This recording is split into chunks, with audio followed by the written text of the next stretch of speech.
Turner is a former White House National Security Council staff member under Presidents Obama and George W. Bush, and a Fox News contributor. Gillian, great to have you on the show. What do you make of that breaking news right now that we're just finding out that the UAE apparently has backed out since December on fighting against ISIS?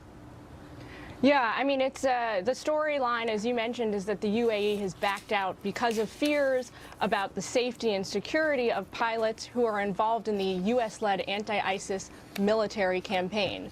It's a real fear. The good news, I have to say, is that so far none of our other Arab allies, like Jordan, like Turkey, have followed suit. I think that after the recent attacks by ISIS, the ultimate effect here, net effect, is that basically the recruitment is not going to be helped by this effort. I think that the rallying effect we've seen in Jordan around King Abdullah's very strong stance, actually, to the contrary, is going to end up having a negative impact on ISIS. Okay, so are we to assume then that we will see other Arab nations coming together now and vowing to coalesce, basically, to fight ISIS as well?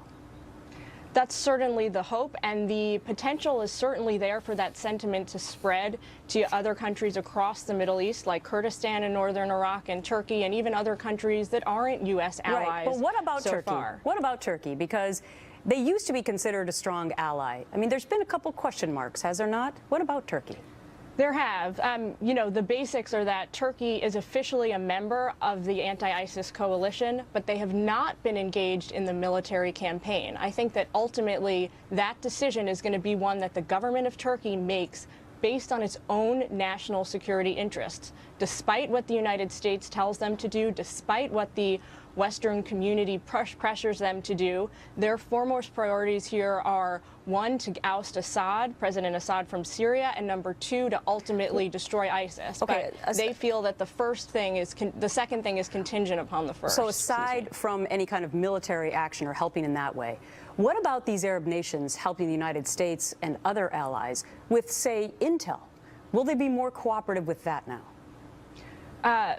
Again, there's certainly the potential for that to be a direct result of this latest atrocity perpetrated by ISIS. If countries are not going to step up and join in the military campaign, there's plenty of other room to get involved, whether that's with contributing humanitarian assistance, as Jordan was doing, whether that's linking more closely with the United States and really buckling down to cooperate on intelligence and shared assets. Okay. All right. Gillian, thank you for your thoughts today. Thank you. Well, today